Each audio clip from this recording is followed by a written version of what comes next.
right, folks, welcome back from the commercial break. A big night in Georgia last night, a big night if you're a Democrat, a disappointing night if you're a Republican, with Raphael Warnock defeating Herschel Walker in the overtime Georgia runoff race last night. We have the perfect guest to handicap that and all other things going on in Washington joining us right now from the great state of Georgia, Congressman Austin Scott. Congressman, great to have you on the show, sir. Hey, John, great to have you. It's a great day to be able to talk about the things. I wish we were coming to you victorious after last night, but, happy to talk about what I believe happened in that race and how we fell short there.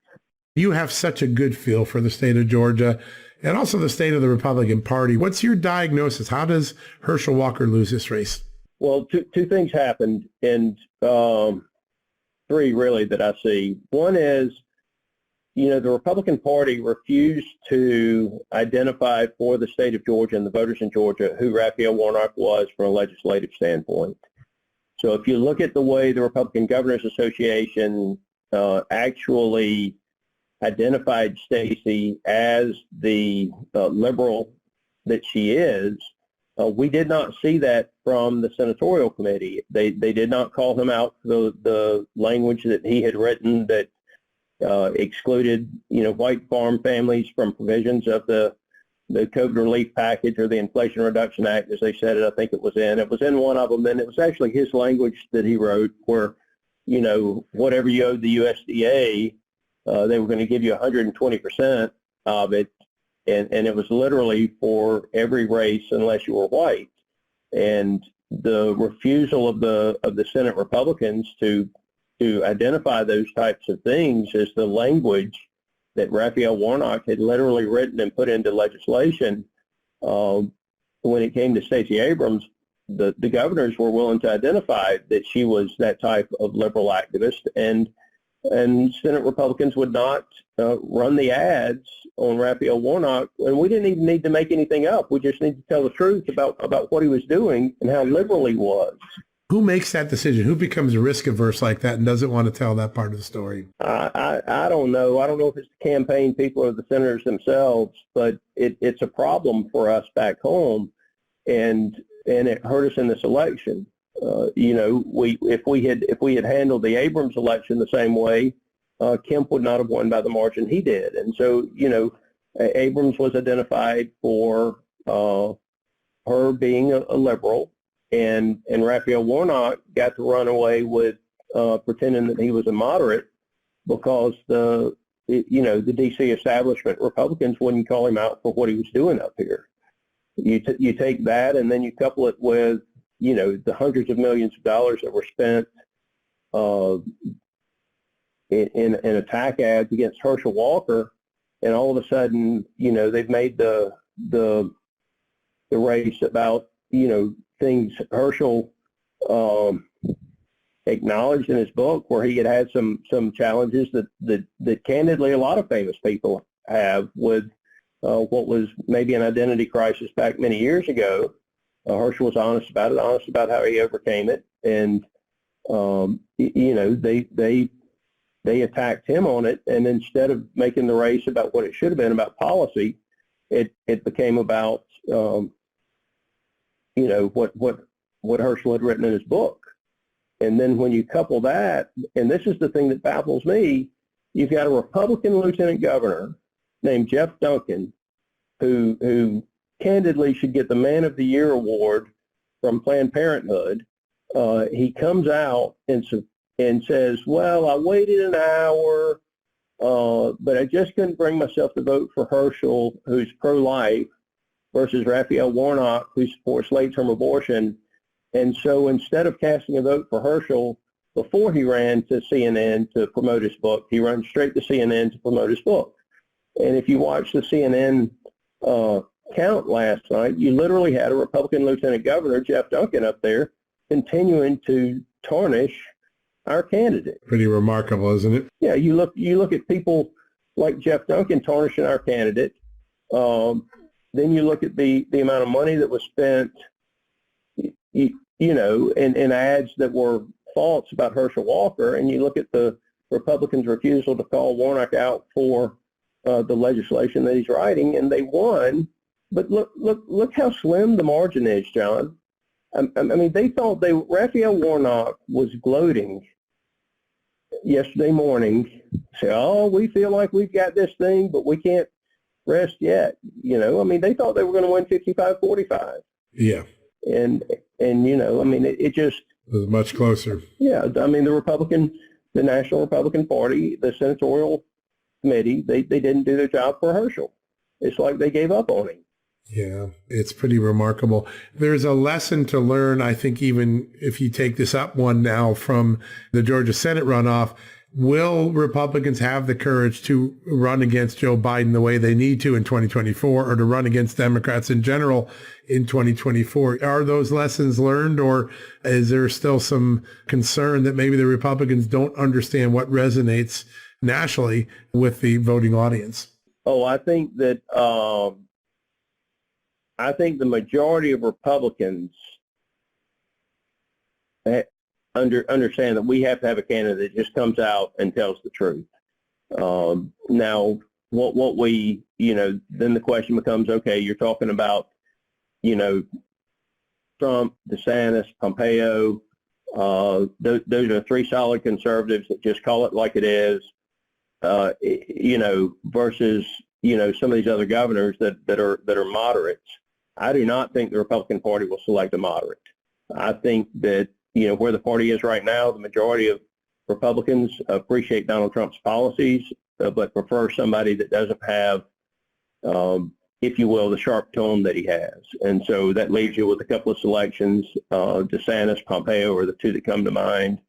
Pompeo is probably the best that I know with regard to international policy and the things that are going on in the world right now with Ukraine, Russia, China. And DeSantis is just very much respected on the social side of things for the way he stood up to Disney and others that were trying to press a left-wing totalitarian agenda, on the people during COVID. So we have good options. Yeah, that's true. It's a deep bench. It's an interesting bench when you look all around too. It's a very talented group of people on the front stage. The first order of business is to settle the leadership positions of who's in what position going into 2024. Let's start in the House. Freedom Caucus is tugging hard. They've been tugging really since April of this year. What's your assessment of what the House Freedom Caucus is doing, standing in the way of Kevin McCarthy? Well, I think really a lot of those guys are good friends of mine. I'm supportive of Kevin. I think it's maybe everybody should step back and take a deep breath, and maybe we should start talking about policy goals and how we accomplish those policy goals, over the next 24 months. And maybe if we have a common vision on policy goals, then it's not about, the name in the chair. It's about, who gets us to those goals. So it seems that, kind of both, those of us who are supporting McCarthy feel like we're being held hostage, and others on the other side feel like they're being held hostage. And I think that there's just got to be some respectful conversation, and maybe that conversation needs to be occurring between the members as much as it is with the leadership. But, Andy Biggs ran in conference. He lost in conference. I hope that McCarthy ends up as the Speaker of the House, and I hope McCarthy as the Speaker of the House is able to help us, accomplish our policy goals. And I'll give you an example, John. I mean, to me, we need to be talking about what is language in a piece of legislation that has the border security that the majority of Americans want to stop the fentanyl from coming into this country, understanding that in order for that border security solution to be signed into law, that there probably has to be a DACA solution paired with it. And so, I wish we could start having the discussions about what that policy actually looks like and the language actually looks like in it. And the 4 or 5 policy-related things like that, as an example, that we felt like we could get done over the course of the next 24 months, that candidly, John, I think 85% of Americans would accept the border security with the DACA solution. And I think there are other things that Americans recognize too, and that, we do need domestic energy production, and we could pair domestic energy production with, what's actually good environmental policy driven by science instead of the type of environmental policy that the Dems typically adopt, which is based on who's giving them the most money for their campaigns. So those are two of the, policy solutions that I would hope we could start to talk about and how we push forward and get those adopted. And then, if we're talking policy and accomplishments, then maybe it doesn't become about, some of the personalities, if you will. It's a bad spot to be in, but we're in it, and we got to get through it. And sometimes the fire ends up forging a tougher steel. Usually you come out of it, and if you come out with the right solution, you're even tougher for the battle. There's an interesting moment today. A lot of people, I think, were excited about maybe Lee Zeldin making a challenge at Ronna McDaniel, RNC chair. He drops out for the time being, he says. But that leaves him in another category. I suppose he sits out there as if McCarthy can't close a deal. I know you hope he does. I know a lot of people hope he does. Is Lee Zeldin the sort of outsider that maybe could come in and unify the two sides? Look, I like Lee. I wish he would run for the RNC spot. I'm not aware of him being interested in the speakership. I think most people look at it recognizing there's a 4-seat Republican majority, and that is it's just a tough spot to lead from, John, when you don't have any more of a margin than 4 seats. So I'm not aware of Lee being interested in it. I did hear his name floated out there. He's well respected in the conference, but I don't expect him to run. And I expect Kevin will be sworn in as the Speaker of the House. Yeah, and it really comes down to my sense of it, and I wonder if you have the same sense, is that there is just some of this Freedom Caucus stuff is pure negotiation, right? They're trying to get some changes to the process rules that they think are important to getting things done. But it seems to me that Kevin McCarthy can make a deal, right? He knows how to close a deal in a situation like this. Well, there's process changes that they want, and some of them made a lot of sense, and there's the thing that hasn't been discussed that I think we should be discussing is policy as much as process. That's a great point. That's sort of been lost in the last 2-3 weeks. It's all been about process and not about really the big opportunities to set the compass. It has, and the problem we've got now, John, and I just left a conversation with a friend of mine that is in Freedom Caucus and is not committed to support Kevin, and it's respectful, pointed conversation. And the one thing that's clear to me is that we've got to stop being so judgmental of other people's motives, because if you walk into the conversation where you've already jumped to the conclusion that the other person is wrong, you're not going to get to a solution. Yeah, that's such a great point. Ronald Reagan used to have this great saying. I interviewed George H.W. Bush once at the end of his life, and I asked him what was the best piece of advice Ronald Reagan gave it, and he said it came right after they had made up after the 1980 bitter primary, and he said, he looked over at me and said, George, I got a favor. And George H.W. Bush said, Ronnie, anything for you. And he said, the next time you pull a pin on a hand grenade in our foxhole, for God's sake, throw it on the other guys. And I think that is a reminder that sometimes Republicans have a tendency to detonate their hand grenades in their own foxhole, which doesn't leave anything but casualties around. It's a challenging moment. Do you think a deal becomes clear before the holidays and doesn't drag past January unresolved? Oh, I don't know. I mean, I think we'll have a vote on January the 3rd. I know we'll have a vote on January the 3rd. I mean, I think Kevin will succeed in the vote. I would tell you that I'm at the point where it might be better for some people to just take a break from each other. And this is just me. I'm not a part of negotiations with them, but I think we've gotten to the point in some cases where we're jumping to conclusions before we ever sit down and start having a conversation, and that's just not a good spot if you want to resolve the issue. Yeah, that's a good point. Sometimes distance helps for a couple of days. Everyone gets refocused and recentered before they get back to talking. Let me start with the second leadership position that seems to be in doubt. Ronna McDaniel lost last night, underperformed in the 22, underperformed in 20, underperformed in 2018. Is it time for her to step aside? Well, I think she's done a good job as a whole since she's been there, and I like her. But if we have,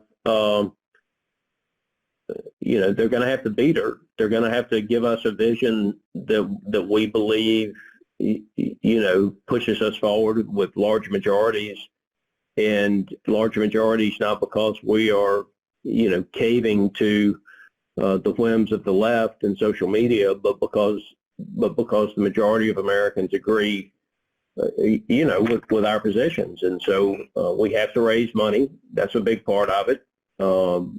I think our donors are fairly frustrated with us right now. And they're frustrated because of the lack of the margins that we have in our victories. And so we have a 4-seat margin. We had hoped for, a 15 to 20 seat margin, and we don't control the Senate. We had hoped to control the Senate. And then our grassroots is very frustrated with us because we're not getting policy done.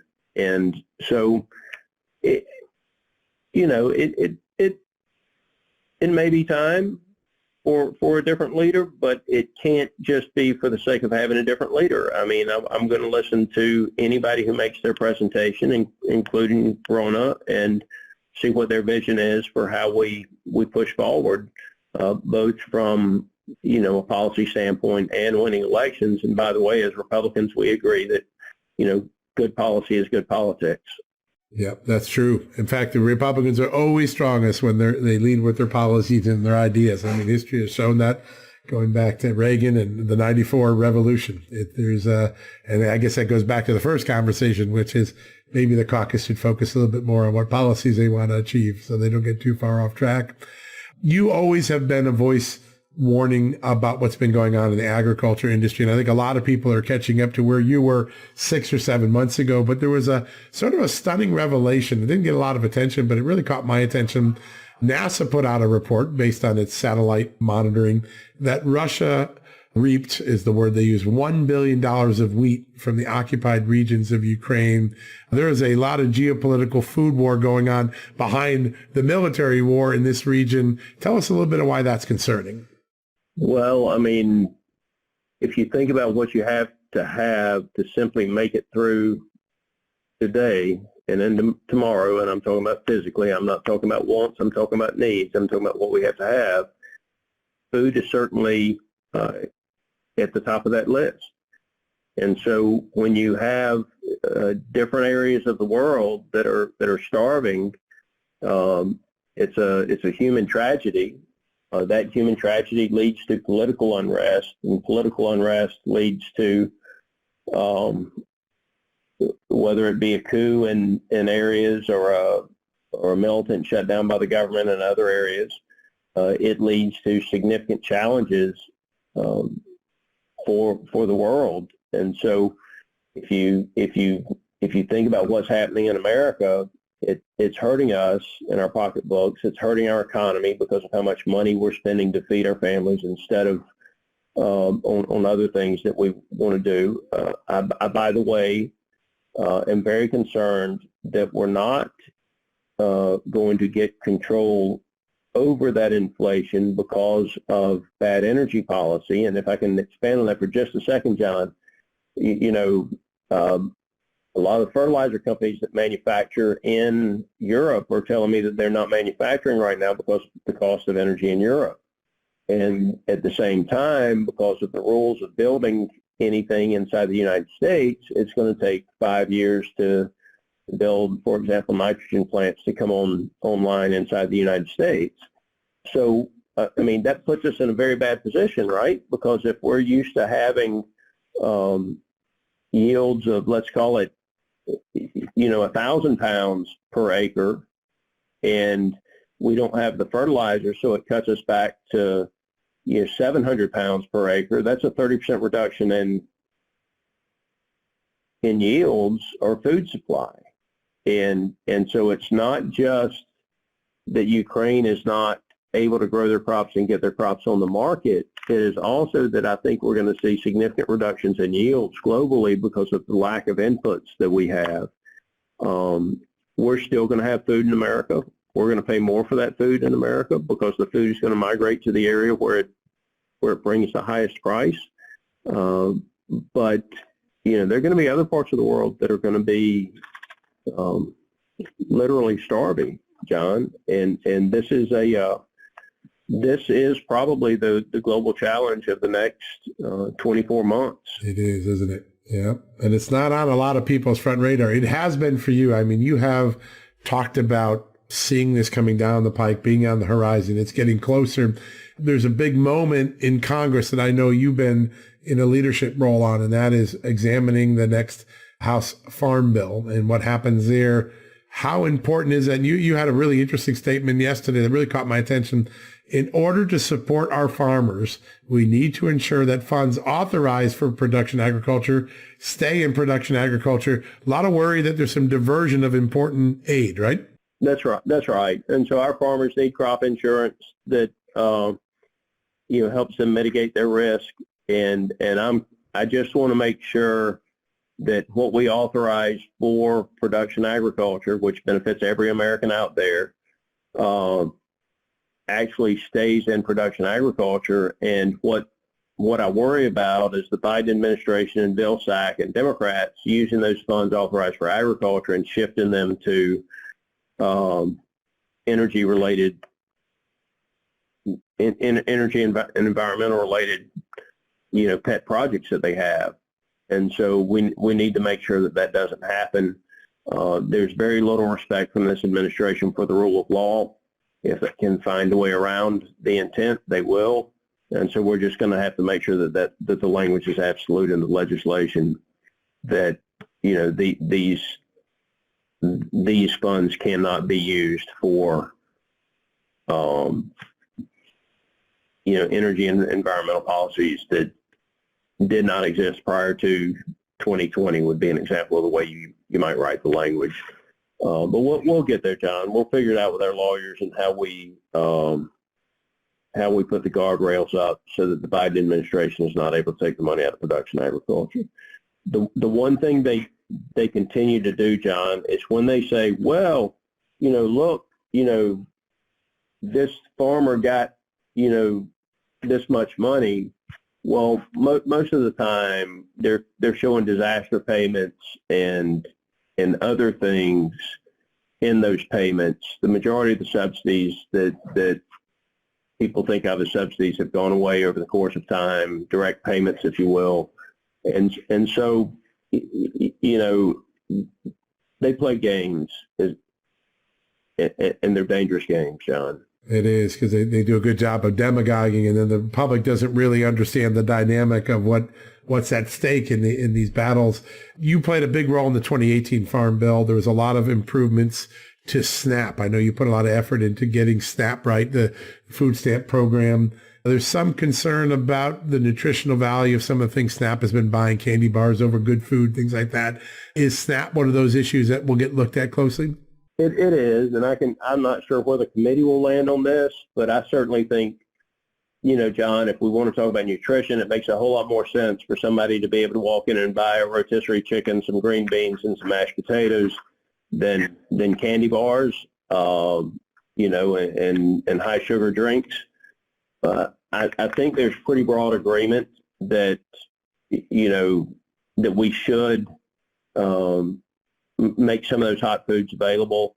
And so I think we'll get to an agreement there. The big debate will come over able-bodied working age adults and time limits on them being able to receive SNAP benefits. I'm personally supportive of time limits on able-bodied working age adults, and because the Dems have the Senate and the White House, maybe you take those savings and you give them and you put them into food banks or school nutrition programs. But we don't need to be supporting people who can work and simply choose not to. We got plenty of money to take care of anybody who can't work, but we'll never have enough money to take care of people who can work and simply choose not to. So let's take those funds and let's put it somewhere else where it actually provides nutrition to people who actually need it. These are important, and this heading into the economy that we're heading into the next couple of years, those decisions become so much more important. I want to finish where we started the conversation on food. You mentioned the crises that Europe sees itself in. Energy policy is really at the center of food policy. And a lot of Americans don't understand that, but you just did a good job describing fertilizer. What can Republicans do to get an adjustment on energy policy in the deals that they'll make with the White House? We just need to be matter of fact about it and hold our ground on it and go back to domestic energy production. That's, I mean, you know, we'll see if the Dems pass an omnibus bill between now and the end of the year. You know, that'll take away some of the leverage that we would have to get good energy policy. But I think what you'll see is the U.S. pass good, is the House pass good energy policy, and then, you know, let's see if we can get the Senate to pick up on that policy and pass it and put it on the, you know, White House desk. Now, I don't put it behind, you know, beyond Joe Biden to veto it, but, you know, let's make him veto it. Let's do our job. Let's pass good energy policy. Americans want a clean environment. I mean, and we can do that, and we can have cheap gasoline as well. So that's the way the policy should be written. Most important battle we get in on January 3rd, January 4th. Republicans are in control. What's the most important thing that the House should take on first? There's several things that we'll take. It won't just be one thing. I do think that we need to make sure that we are adamant in our resolve that any use of a nuclear weapon by Russia would lead to an equivalent NATO response that did not lead to an escalation, and that all of the NATO countries would totally isolate Russia economically if they used a nuclear weapon. So I think that we have to be very much aware of the situation with regard to Russia and Ukraine, and the fact that there are some Russian generals that would probably like to use a tactical nuke. So from a national security standpoint, that's one of the things that we need to be focused on. I very much think we need to, if I could start with one other thing on the investigations, it would be border security and what's actually happened at the border and the number of people that have come in. I personally believe that is more important than, you know, the cover-up of the Hunter Biden laptop. And when we do get to the issue of the Biden family, and I think that, to be honest with you, John, I think the cover-up from the press and in social media is more important than what's actually on the laptop. It is, and they're actually having to come out now and acknowledge it because we have subpoena powers now, and people are going to be subpoenaed. And but it's the cover-up that bothers me more than what's actually on the laptop. Now, when we get into emails and other things, if we see that, you know, if there is evidence there that illegal activity has occurred and that has enriched somebody who's in political office, then obviously there need to be consequences for that. And we'll take appropriate action if there are. But you can investigate both of those things in the same committee, in the same investigation, both the cover-up and what's actually on the laptop. And the more that's on the laptop, actually, the more the cover-up matters. So that can go on while at the same time, and that'll go on, you know, under my friend Congressman Comer, who will do a great job with that. And then, you know, I think you'll see other committees, you know, working with the border and national security related issues. Yeah, those are such important ones. I know the American public. Last question. One of the last untold, or one of the more amazing facts from the last fiscal year is that the United States collected $4.9 trillion, nearly $5 trillion in tax revenues. And still we run huge deficits. Do you think there's an appetite in Congress, certainly among the American people, that we should be able to live within a $5 trillion revenue budget? Holy cow, man. I mean, John, all the talk about how broke the country was going to go if we adopted the tax law that spurred economic activity that it did. We had $5 trillion coming off of the economic challenges of COVID, John. If we had not had COVID, imagine what the revenue would be. I mean, but we don't have the money to fund drag shows in Ecuador. We simply don't. And one of the things that we got to do as Republicans is to point out to the American taxpayer where the Biden administration has sent their tax dollars. And we just need to get, I feel sure that we can pull 100 examples that are totally ridiculous, like the money they spend in Ecuador, and just share with the American public the waste and the abuse that's going on because of this administration. And while at the same time people are having a hard time, with their groceries and their power bills. It's ridiculous. But we had record revenue. I'm sure the president wants to take credit for it, but he fought everything we did to get to record revenue. It was those tax cuts that stimulated the economy. Yeah. Yeah. Higher tax rates don't lead to higher tax revenue. Yeah, it's exactly right. It's the other way around. And history has shown that on more than one occasion. There's no doubt about it. It's a mathematical equation. Yeah, exactly. It's what we've now created, the opposite, right? Sir, it's always an honor to have you on the show. Really appreciate the analysis on Georgia. Really, really important. And look forward to getting you back on the show after the new year. Hey, man. Appreciate you, John. Have a Merry Christmas, sir. Thank you.